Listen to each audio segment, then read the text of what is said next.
Evening, everybody. Thank you so much for attending. My name is Fiona Craughan, and I am the Chief Marketing Officer for IIBN. I'm delighted to welcome you all to our event with Ronan in association with our Dublin chapter sponsor, Speechens. As you know, IIBN connects Irish entrepreneurs and business professionals globally with chapters in London, New York, Dublin, Munster, and a presence in Central and Eastern Europe. Thank you to everyone for sending in your questions, as we will get to them towards the end. Now, Ronan certainly doesn't need any introduction, having won 128 caps for Ireland, 3 Triple Crowns, and a Grand Slam in 2009. We are delighted to have him with us this evening. And I think it would be bad of me if I didn't mention the fact that he's always been a favourite player of mine on the pitch. So now I'm going to hand over to Eddie Evans, partner at Beecham's and good pal of Ronan's. Eddie, it's all yours. Thanks, Fiona, and hard to beat that intro. In fairness, that's that Munster charm, I think. And I say thanks to Ronan for taking the time out of the busy schedule. I'm lucky enough to do a lot of work with Ronan on various contractual stuff in Beecham's, and we really value that. And it's great to then have conversations like this. And Ronan, you and I have chatted over the years. And I suppose the thing I want to ask you first about is, what's lockdown been like in France? I mean, we all have what's going on here. Has it been kind of tough, easy? Have you kind of had time to get, stuff done with the family, the kids? What's it going to be like for you in the last few months? Good evening, everyone, and thank you, Fiona, for your kind words. It's great to be here. I think it's important for me to say it's a learning opportunity for me, and I'm 43, but I'm quite immature on the journey of a leader, and I think you definitely get better as you get older. And with that in mind, I think I'm in a far better position, having had 3 months to reflect on why I'm doing what I do, and how can I do it better. And I see things very differently now, Eddie, I think, in the fact that it's given us all the time to reflect. I was chasing the next training session, chasing the next match, chasing getting into the office at 6 a.m. and for why? And I think that's hopefully something that I want to stick to going forward. I think if you get your day right, there's an awful lot of time in the day. And you're thanking me for taking my time out to speak to people tonight. But that's the most important thing for me. It's connecting. There's a strategy side to rugby like there is in all sports. But I think, and it's a big work on for me, I'd say probably, if I was to reflect on my first 12 months in La Rochelle, I probably went to rugby as opposed to, I don't think you can ever go too much people. So you get the player after the person. So for me, I've got to at connecting, and then I think you can start working on the strategy side of things. So lockdown was different here. It was strange, obviously, and we experienced every range of emotions, because at the start we were all nearly frightened and fearful, and there was I think particularly in France, because Irish people are very friendly and smiley, and you miss that. And when you're isolated, and we're tactile as well. We're quite touchy-feely as well, aren't we? Yeah, exactly. So it's very hard then when masks come into play to detect the mood of someone. Eye contact with people, which is a form of communication in our language, and you can get an awful lot out of a person's smile or a person's lack of smile. But how are their eyes? Non-verbal communication, and that was difficult, because there was a feeling like the world was going to end. And I think we're getting a little bit better, but for a lot of people in the business world, I presume it's very, very difficult times ahead. The sporting world, it is difficult, but I think we can deal with that. Sport, we've seen the importance of it too through the absence of it in the last absolutely. You never know what you've got till it's gone. How's the family been, in the sense of kids are back to school now? You're back a couple of weeks in school, is it? Yeah, but back to school, that's an exaggeration. 2 of the kids are back 1 day a week. So you're looking at basically 6 days off, 1 day on, and 3 of the kids are 2 days on, 5 days off. So for the first month, we had books out on the table, tried to be serious. But after a while, Eddie, we just kind of said, this is hard, it's stressful, it's swinging moods. Well, look, as I said to you, your kids are all 12 and under, so you have loads of time for them to, it's such a great kind of bonus, I think, to the time with them. And whatever you do with them will be good. You know what I mean? It doesn't matter whether it's learning or just hanging out. So yeah. Yeah, and genuinely up to now, I probably had got that wrong in the fact that they've been so supportive and coming around the world with me to France in the first place. But like, New it was Zealand. the serious I'm all right Jack attitude, and the fact that I took off to the rugby club every day and thought everything was all right at home. But you know what I mean? I think it's important for my kids, the way their brains work, is the fact that if I don't have breakfast with them because I spent so long away from them in a rugby program, it felt like I slept in the hotel the night before. So they're one of the learnings you get from it, the fact that if you know what I mean, you can sleep in your own bed and get up and have a shower and slip out, but like in their views, dad's in the hotel again, which why is he always away?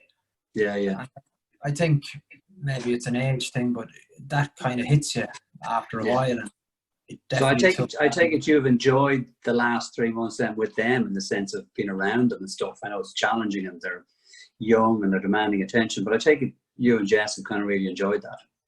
Yeah, I have, but I think it's like everything else, Eddie, in terms of consistency of performance, perseverance, how simple things done well. That's the key to everything, if you ask me. But like, am I able to back it up, or am I going to just talk about it?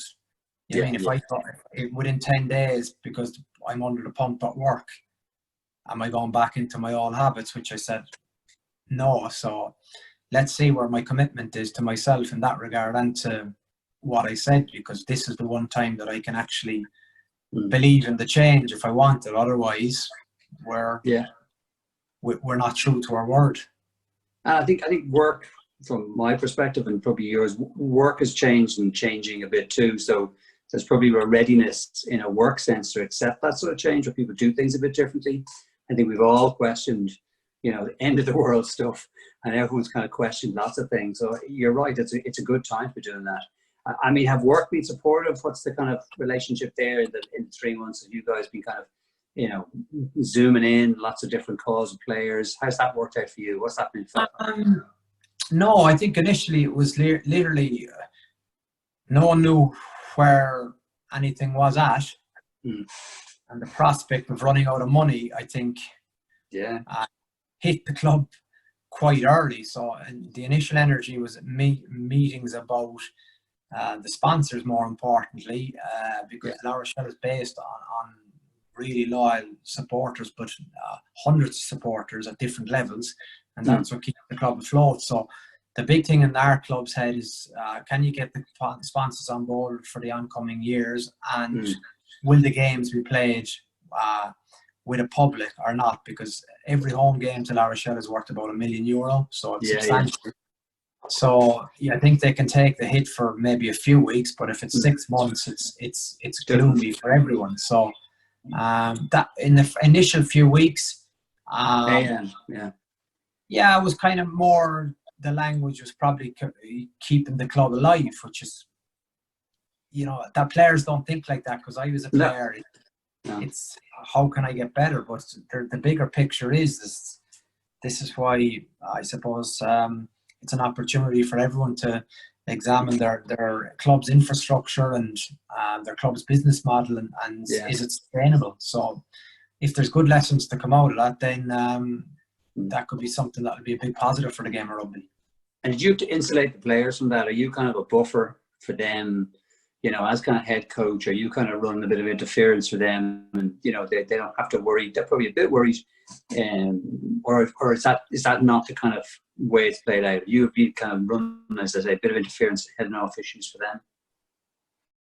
them. Not really, Eddie, because of the fact that there was so many unknowns. If it was probably an internal dispute or disaster, I think then you could be used as a buffer. But the fact that this was a worldwide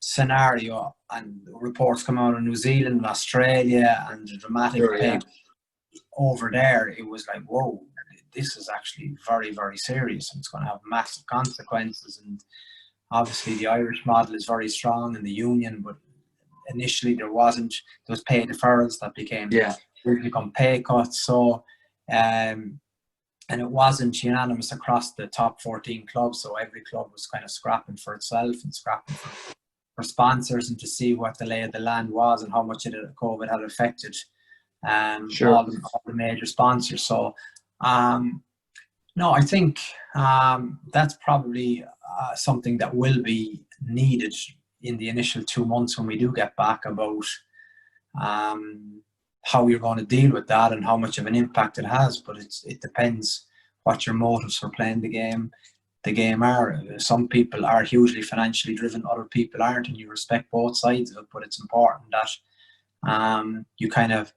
I suppose, respect that player's viewpoint and then come up with a policy that he may get the best out of himself. In terms of players, Ronan, how have you, like with that group over the last, as you got together, sorted out the initial problems, okay, the club is not going to hopefully expire, and you move on a bit, how have you linked in with the group of players? How have you kind of kept them energized, kept them focused on, let's say, fitness plans, on their kind of training regimes? How has that been possible? Hard? Yeah, extremely difficult. And I think there was good learnings from my point of view in that regard.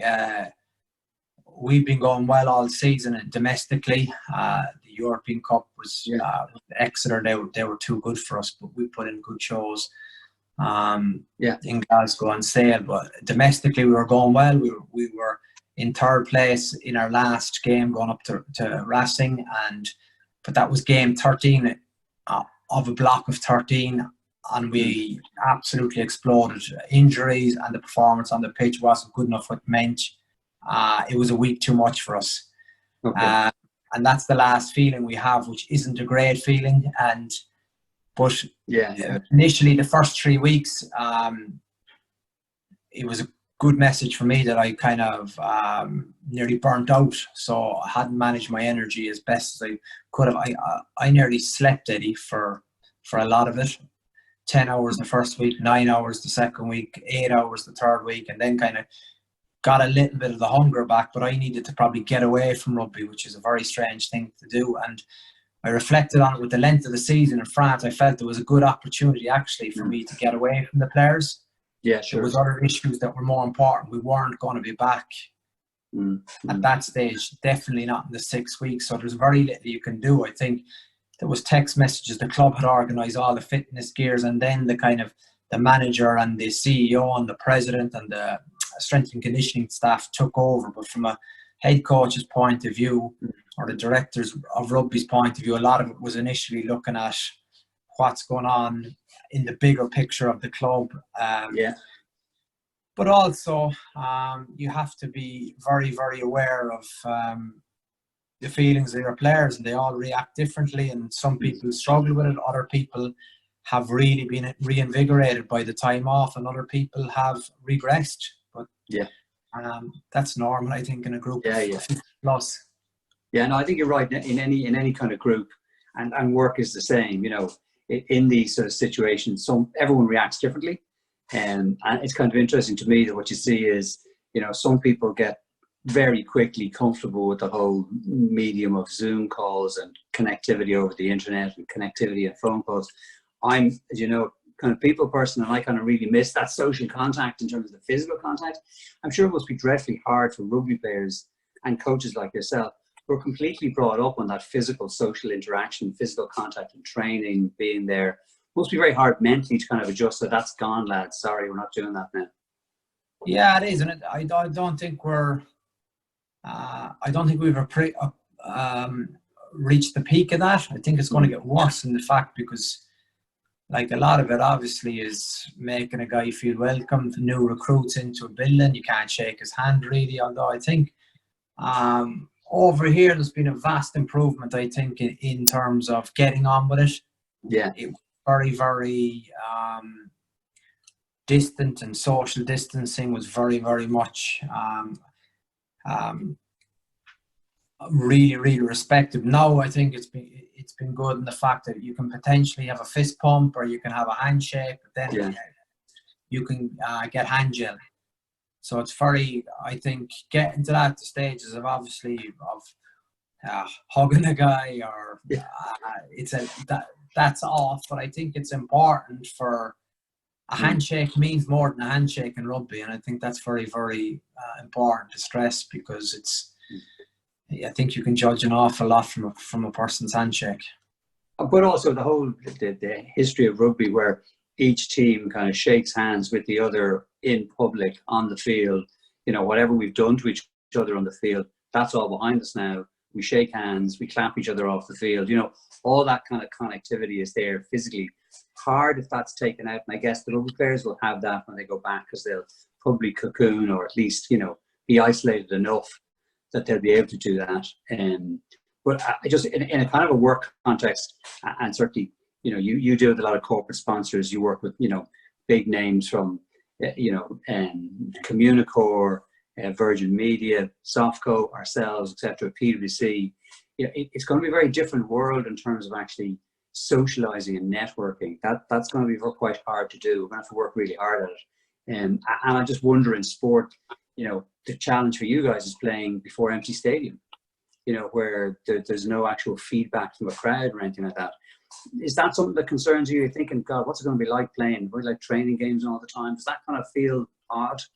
Yeah, it is. It'll be very, very odd, Edie, but it's the same as we're into the unknown again. And I think you can only comment accurately after the event, but the thought of it, I think, of having that hit out is better than no hit out at all. But I think there becomes a snapping point where, as you say, in terms of,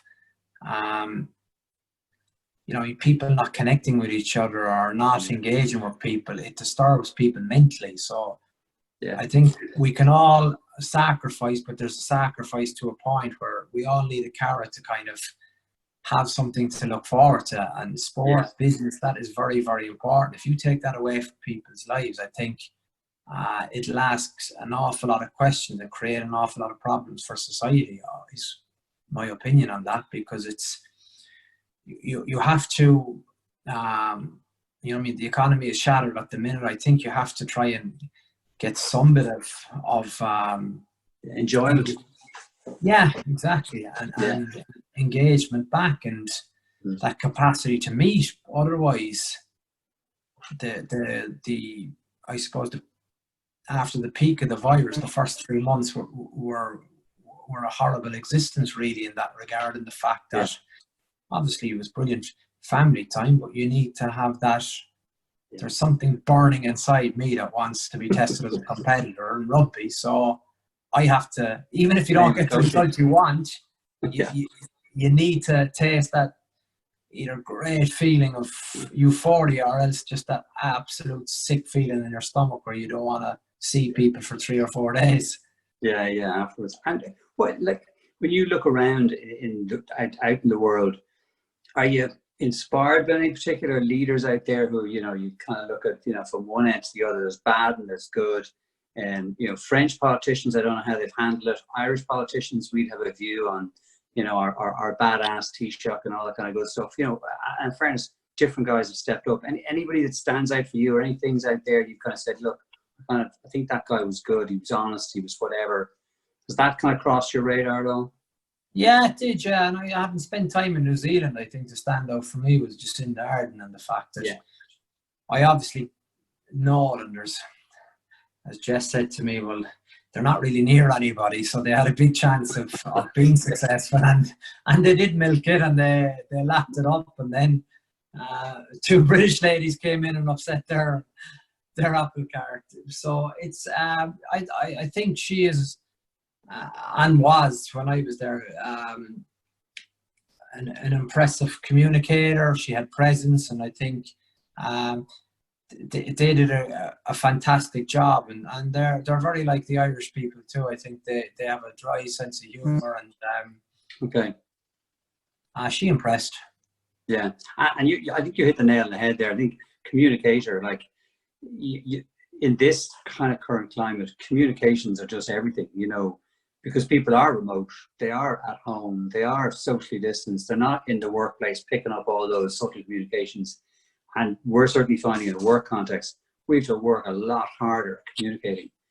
I imagine you're just doing the exact same in terms of working really hard at communications. But also too, I think there's a level of expectancy around the accuracy of the information. I struggle for people in Ireland to understand why it was 2 meters when in France all along it was 1 meter. So like that's big detail where there's. It's huge. It's huge. I mean, 2 meters means we get about 25% of our staff back in. Around 25%. 1 meter means 75%. Same for bars, same for everything. Same for restaurants, hotels, etc. It's huge. It's a game changer in that regard. So. Well, the only good news is that the pubs look like they'll get 1 meter. That looks like that's happening. So we should be all right in terms of going to the pub for 1 meter distance for 90 minutes, as long as you're spending more than €9 on food or other stuff like that. But it's changing all the time, I suppose, the point. Yeah, which you can't do, if you ask me. It's the same as, you know what I mean? It's like when they're weak rules. And people will bend them, but like it's same as a weak culture and as an organisation, it doesn't last and you get found out. So I think you're better off maybe taking your time and nailing the detail and then going with it, and you get buy-in from the public. At the minute there seems to be a lot of uncertainty, which creates confusion, which creates disappointment. Well, in terms of rugby now, what's the hope and expectation in terms of getting back in? A bit of training coming up and then game time next September. Is that what it looks like, or what's the? Yeah, after a long debate, 4th of September is the date for the top 14 to recommence. So this year's season has been scrapped. There's no going back. It's a null and void season, which is particularly disappointing for everyone, but we understand the bigger picture, no problem. So now, after a number of months, we kind of have a clear vision in front of us. So we're in week 1 of a kind of a pre-season. So we'll do 3 weeks of a pre-season and then a week off and then a 7-week pre-season with the objective of being in good shape for the 4th of September. Okay, very good. And were you watching any of the New Zealand stuff recommencing? Did you manage to get to see any of that? You see your pal Dan Carter as Waterboy? Yeah, it's an amazing story. Yeah, all of a sudden the Blues have the momentum because and they get 45,000 people at a game because Dan Carter's involved. But he's the guy that brings in the crowds, and you know what I mean. He has it, and he appeals to all ages and all sexes. So he's a great guy. Coached him in. I was in his presence in wrestling, and as I said in my introduction, I think he's so good because he's a good person. Yeah. He seems like I've only met him once or twice with you. He seems like a genuine kind of solid sort of bloke.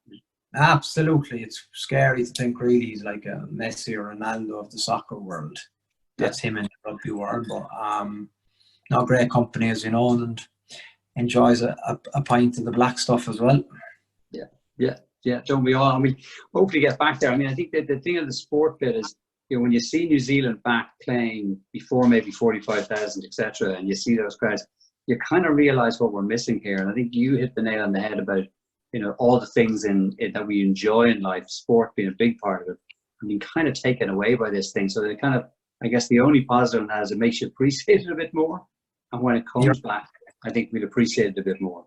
You're spot on, absolutely. And I think that's been great for a lot of people, I suppose, in business or in sport. It's for the first time ever people in positions of power or capacity to make change have had time to reflect. Actually, what is person A bringing to my environment? What is person B doing? Why do I have him signed up for 3 years? Yeah.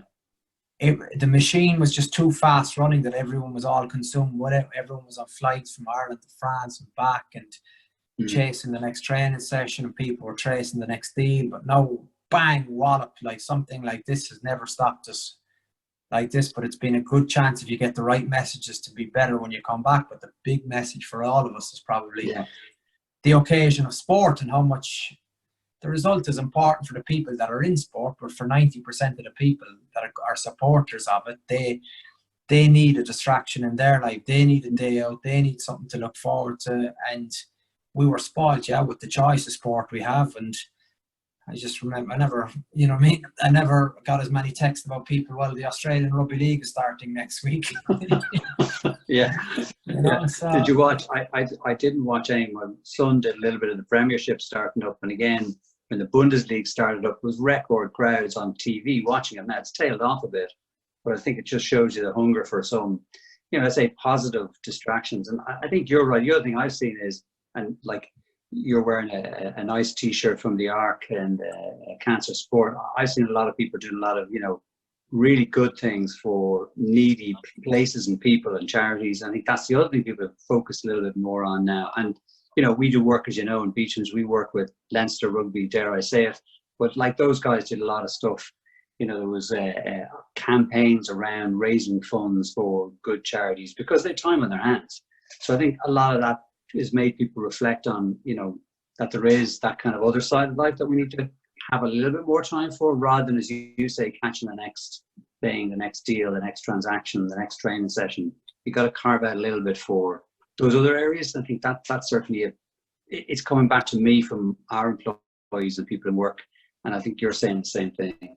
Yeah, exactly, absolutely, 100% agree. I think it's, but as I said earlier too, we have to keep the momentum in this. If you go back to your previous ways, then I think it's a double opportunity lost, because, I mean, first in, last out at work doesn't mean anything. It's the quality of work you do there. So I think that's a key point for me as well.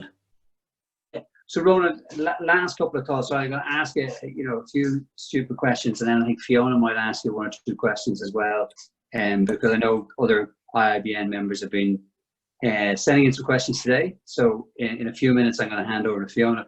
But for you and the family, so what's been the favorite go-to Netflix thing that you've discovered, either with or without your kids, or with or without Jess, over the last lockdown? Been any standouts for you? You've been kind of looking at old Sopranos, or, you know, old episodes of anything in particular? No, I'm not a big TV man or movie man or Netflix man or YouTube, anything like that, Eddie. I'm mad for sports. I absolutely love it. And I've only got through a little bit of The Last Dance because I need to study that as opposed to watch it, which is probably not the right way of going about it when it's meant to be enjoyment. And also, I think I've watched it when it's linked to sport again, but a few of those kind of free climbing programs. Guys taking it to extreme levels altogether. They've been fascinating. But I've been kind of doing a lot more reading on, or listening to podcasts initially, then a lot of reading on, you know, leadership articles and. Well, good. I'm glad to hear you're staying away from the telly. I'm glad to hear you're staying away from Netflix a bit, because it's been, like you, again, I'm a bit of a sports nut. I would be watching lots of reruns of, you know, Italia 90 and then 2009. Even Drop goes in 2011 in the 82nd minute after 44 paces of filet against Northampton or whatever. You know, that sort of stuff. I've been watching those things like you, but you do run out after a while. You do run out of kind of, you know, okay, that was then. I'm kind of still hungry for the new stuff, you know. Yeah, it's a battle in my house, to be honest. It was one TV, and at 7, like, it's the same as schoolwork. 5 against 1, you just get bullied, and they want whatever roadblocks, is it, or whatever it's called. It does my head in, Eddie, to be honest. That's the battle around the TV at the minute. I'm going to ask Fiona maybe to come back in. Ronan, you've been very good with your time, and thanks again for that. No problem. Hi there, how are you? Eddie, thank you very much, really do appreciate it. So Ronan, when we heard that you very kindly were able to give us your time, I reached out to the members of IIBN, and the questions came in. I wasn't even able to get through all of them. So thank you everybody for sending in your questions, really do appreciate it.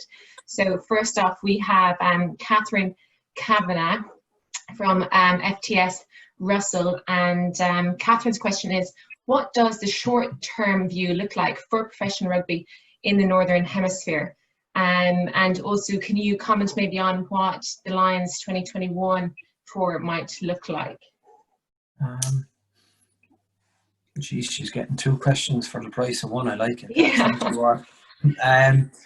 The short-term view, I think, for the Northern Hemisphere looks good because you have huge interest in the game in terms of supporters and in terms of all the finances are this side really of the world. So that is absolute key. And I suppose there will be the debate /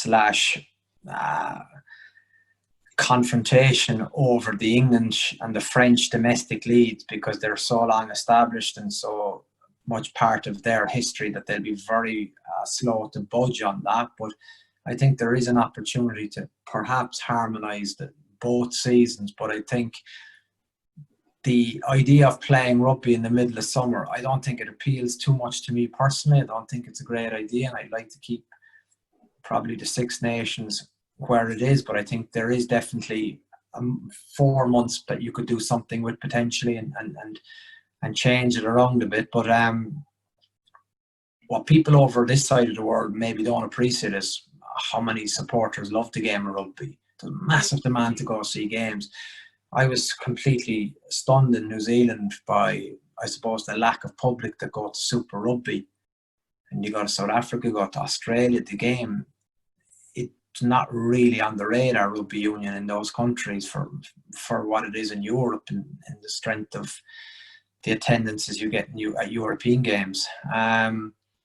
So I would say it's in a strong position, but another thing we learned during the COVID period was that it's all about test rugby too. That's where all the finances are raised. So if we need to, for the game of rugby, need to prioritise that, then I'm all for it because we're lucky to have a good role in the game and earn and get a massive passion and buzz out of it. But it's test rugby that kind of looks after a lot. So if that's what we need to get right to make sure that the future of the game is intact, then happy to go that way. There has been talk about changing potentially the Lions series to the autumn. I think all you want to know as a rugby player is that tour going ahead because it's the thing you work for 4 years. You really, really want it. 3 or 4 or 6 months isn't going to throw you out. Your goal is to get on the plane and have the best 8-10 weeks of your life. So I think, there has to be flexibility around that to make sure, I suppose, the financial structure of the game is intact, and then you let the Lions do their thing. It's also a huge earner, Ronan, for the game of rugby worldwide.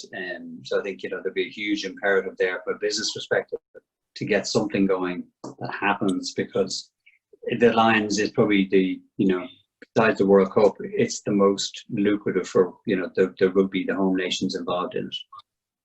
Yeah, absolutely. And from a player's point of view, it's very, very special, and it's something you dream of as a kid. Yeah. Okay, thank you very much. So next we have Barry Prost at Yala.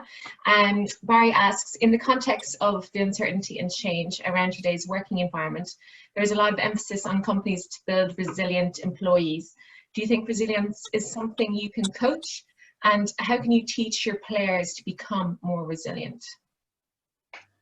Yeah, that's a really interesting point. I think it's the same as great leaders, I don't believe, are born. I think you learn from your past experiences to become a better and better leader, and it's an opportunity to get better. That's what failure is. But some people can't handle it and maybe don't have the stomach for it. And I'd probably put myself in that category for a long number of years, because I was the guy who played a European Cup final, and I was the points accumulator, and I contributed 0 points in my first European Cup final. So that was one of those moments where you stand in the circle with all your teammates, more than teammates, players you actually really care about, you love, guys that you knew wouldn't probably get an opportunity to play again. And your arms are like that around people, and all you want to do is kind of literally someone to drive you into the ground to make this day over, because for the next month it's going to get worse. This is the best you're going to feel. You're not going to feel better in 3 days' time. So but it takes, I think, that's why for me it's very interesting. The moment in anything you think you've cracked, you usually get a nice clip and you fall, and the moment you're at your lowest ebb, something breaks you to say, I can actually do this. But resilience, perseverance is absolutely crucial in everything. And for the people that, I suppose, that have faced failure or rejection, you've got to remember too, it's the opinion of one people or a group of people. Other people could have different opinions, so you have to have that capacity to come back. But if you down tools and you believe in what these people are telling you, then it's you're playing into their hands, I feel. So resilience is absolutely, and it's getting more and more important, because now with social media, everyone is a journalist and everyone has an opinion. And unfortunately, we live in a world where people thrive in negativity and glass half empty, while a lot of the guys whose opinions you'd respect don't get aired. But it's only when you kind of think about it deep down, you can kind of disassociate yourself from that and kind of get a little bit of perspective on it. But at that stage, you need to be strong-willed, because, you know, it leads into all kinds of, you know, bullying or self-harm for people, and that cannot exist in any walk of life. And it's hugely challenging for young guys and young kids or young players coming into the game, because you can read, I think, some of the comments that Jacob Stockdale, for example, had to put up when he was, like, his try scoring record for Ireland is staggering, yet there's people having a go off him.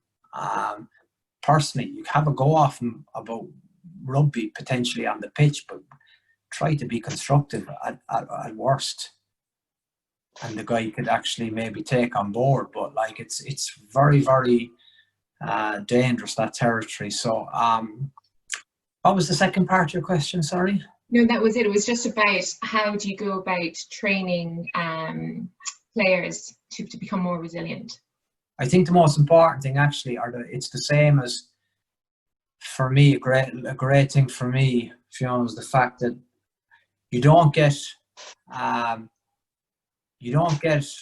everything from a PD trip to, for example, the Crusaders or the Hurricanes or Harlequins or Saracens.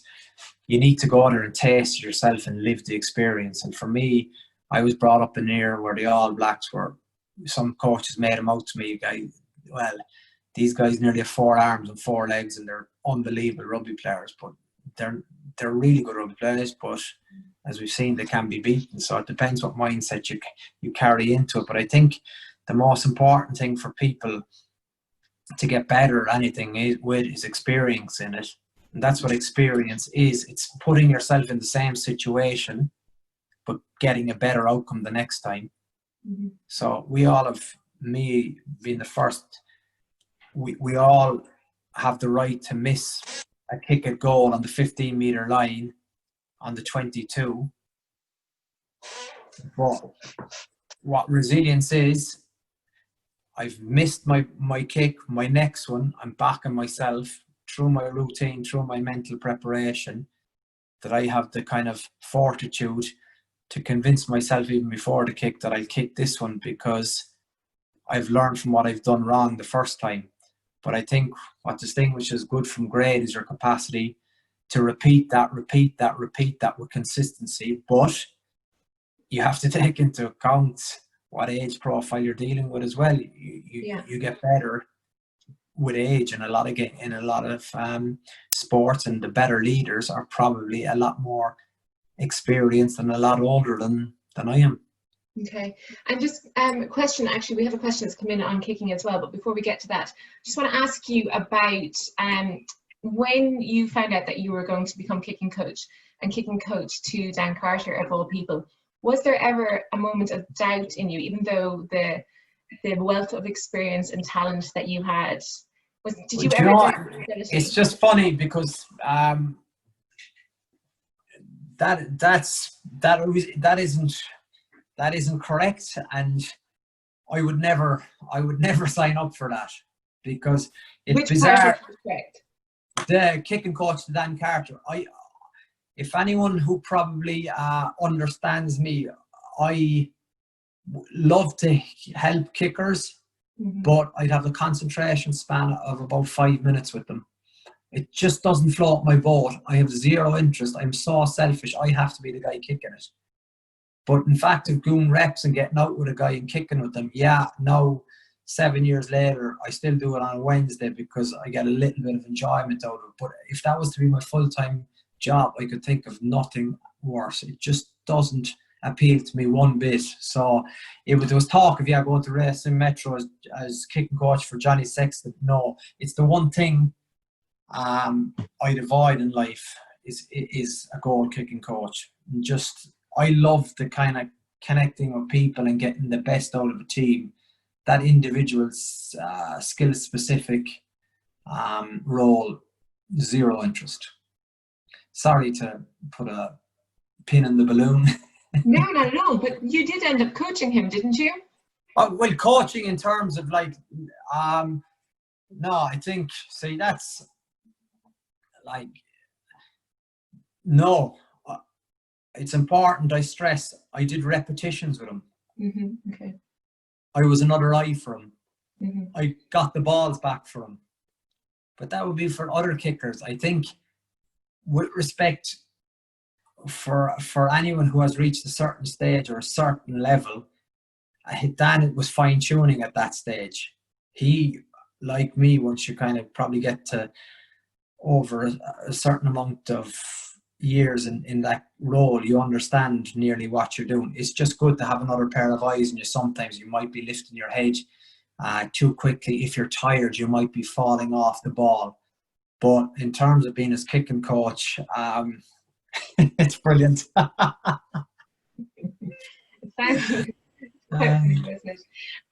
So just in relation to the question on kicking, so Eleanor Carl from Fairmount Consulting has asked, how did you cope with stress when you had to make that all-important kick? So what was your process there? Yeah, it's an interesting question. I didn't deal well with stress really when I was a player, and then that's exactly one of the commitments I made to myself when I was going coach. And I said, I have to be able to enjoy my breakfast on game day as a coach, because as a player, literally I couldn't stomach food. It was put myself under way too much pressure to perform. But there's a but to that, and it's important. But if you're from Cork, you play for Munster, you play for Ireland, and you play for Lions, you represent great people. That meant everything to me. It was passed on from a generation before me that basically the eyes of the world are on you in Thomond Park, where you can hear a pin drop, or in Lansdowne Road. From being Ireland, people around the world know that it's the best two grounds in the world to kick goals at, because there's complete silence and respect by everyone in the ground. So as a young kid, that's a lot on your plate, and you can say otherwise, but that's a big deal, because there aren't many kickers on the team. There's you and the guy who's going to take your place if you're injured or if you're not performing. So that's why rugby's so fascinating. It's a game for all shapes and sizes and different skills. So I took that as a huge responsibility and a huge honour. But at the same time, there's no good being so-so. It's too big a team for Munster, for Ireland to be an average kicker. You need to be really, really good at it. So with that, you need to be practicing. What do your forwards want? Because there's a skill in actually getting the forwards to work for their number 10. And a lot of people don't get that. That's what game management is, you know what I mean? In terms of, if I feel like that the forwards are getting on top of their forwards, they'll actually give a little bit extra in this scrum. They might get the right shoulder up. All of a sudden, their loose head buckles, penalty to us. If I have a good kicking game, I can knock the ball down into the corner. We get a maul going with Munster or with Ireland, and you can score. If not, if they take the maul down, penalty. Okay, turn that pressure into points, shot at goal, knock it over the bar, back to the halfway, start that process again. And that was a lot of the rugby in my time, and a lot of it now has become more possession based and holding on to the ball. But I think that's probably going to come nearly full circle again now with the new kicking rules being introduced to the game. So dealing with it, I didn't deal with it well, because I probably needed that, but I absolutely loved then the changing room afterwards. That feeling of, oh, thank God that went well, you know, that was a bloody good day with the boot. But I think even if it didn't go well after a while, I could sleep. Why? Because I prepared. And there are days, hopefully it's only 1 out of 10 days, that the ball didn't go where you wanted it to go. But having played with the ball and practiced a lot, it was usually when I talked to the ball, it went where I wanted it to go. That's good. Can you just shed a little bit of light on your process of when you were getting yourselves lined up and you were looking at just a little bit about that? For a drop kick or for a place kick? Place kick. Okay, so a place kick is very different to a drop goal, because the place kick, obviously, it's a fixed skill. So you're in control of everything. When it's a drop goal scenario, obviously there's 30 other moving parts with players around, and so that's very different. Obviously, I know the minute the referee's arm goes in the air, captain looks at me, I look at the captain, and joint decision, or my decision, shot at posts. So then actually, literally, I can remember it absolutely perfectly. I get a water bottle. I have my relationship established with the tea holder that he hands me the tea, water bottle in this hand, right hand, tea in this hand. So I drink, which is one of my cues, compose myself, get the tea, I put down the tea. I know exactly a green tea, how I tilt it a little bit, place it on the ground. Then I'm into my routine. What is my routine? So the valve of the ball lined up exactly with the black dot of the post, take that directly up in line. I visualize a kind of a gymnastic hoop in the middle of the post above the black dot. So what does that do for you? Essentially, that's my small target, but I also have the comfort to know if I don't nail the strike 3 meters to the right, 3 meters to the left, touch judges still put up their flags because the kick goes over. But you cheat your mind in training to get very, very strict in narrowing the focus and having a smaller target, as opposed to, because the goalposts are huge. You shouldn't miss really when you're on song. But that's the beauty of human sport. We're not robots. Some days it's so easy. The next day you're doing exactly the same thing and the ball isn't going. You're going, oh, come on, what's up here? So basically, one of the key learnings for me was you have to have a technique that's bulletproof. Visualization is very important, and then you got to believe in what you're doing. And I think what kickers around the world have respect for each other in the fact that you're judged on pressure balls. And pressure might only hit once a season. It mightn't hit. There's no such thing as pressure in a quarter-final or semi-final. Pressure is, money time, finals, footy. That's when people need to step up and need to produce. And thankfully, at the early days of my career, I didn't. But that's what perseverance, that's what resilience is, and that's what's staying on task is. And there's a great buzz about that, because it's the same as life. It's a game of you against you. You can cheat everyone else, but the one guy you can't cheat is you. And so many people don't get that. I go home like everyone, and you can look in the mirror and you can know, well, no, I slipped off my standards today, or okay, I was true to myself. I didn't get what I wanted, but hopefully the wheel will turn. I'm a big fan of that. Yeah, and Ronan, as they say, good salesmen are into rejection.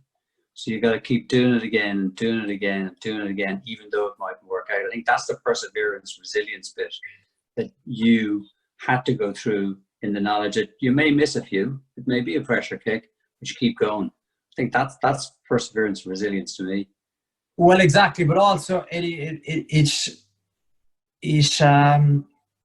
poses the question about the young players of today. I was lucky in the fact that I got more opportunities and probably got backed by coaches because the competition for places isn't as cutthroat as it is today. So that's why it's even more difficult for young kids coming through today, that they have to have nearly a process before they even start. I was able to learn on the job. A lot of young kids aren't able to do that now, but it also places a huge role on coaches at every level of the sport. That you've got to understand what rejection looks like when you deliver it to a young kid, and how you deliver that message is very, very important. Ronan, I could stay talking to you all day. I'm absolutely loving this. But I am conscious of the time. And I think maybe we'll just fit in one last question from the members. So it's a question from Dermot McNamara at Bardon Hill. He wants to know, what's the best book you have read and why? I read a great book on during lockdown, actually. Pebbles of Perception by Lawrence Anderson. Yeah, it really appealed, I think, in the fact that just asked a lot of good questions and put shape on potentially where my mind is at the minute. So yeah, I'd be interested to see what your network think of that. When we follow up in 6 months' time, potentially feedback from it. When you come to do a live event for us? Yes, live event with plenty of drinking and singing and dancing and networking. I'm all over that. Yeah. Great. We actually launched a Munster chapter in Cork City in January, so we've got quite a strong presence down there. So you'll have to come and suss it out. Well, Ronan, we bring you around because he's a free man of the city in Cork, so that'll add an extra dimension to it. Since 2017, free man of Cork. I don't know what that means, but I'm sure you get into lots of places, Fiona, you and I can't get into. Well, it's exactly another. It was huge, Eddie, that day. But it gives you time. These are the things you kind of remember when you have a time to reflect. And I look back actually at that. I don't know where it came up, but it was maybe on a photo reel or a video reel on the phone, and some great images of that day. And it's a big deal, isn't it? Pride, isn't it? A lot of pride. I mean, in fairness, the whole city, a lot of pride there, and well done to you. I think it was great. And Fiona, just from a Beecham's perspective as well, thank you for hosting this. Great. Ronan was able to share all those insights with us, all that kind of great thought. As always, fascinating, interesting and honest, and I think that's one of the things we all appreciate about him. So Ronan, big thank you from Beecham's and the IIBN, and with that, back to you, Fiona. Thanks very much. Great, thank you, and thank you again, Ronan. Really do appreciate it. It's just been fantastic to have you. And Eddie, fantastic questions. Well done, great job. I know this isn't your day job, so well done. Yeah, we all have to multitask this lockdown, haven't we? Yeah, exactly. So look, thanks again, Ronan. Okay. We're looking forward to having you at a live event in the very absolutely. Great. Okay, thanks guys. Great. All right, thanks Ronan. Take care. Thank you very much. Bye. Bye. Bye.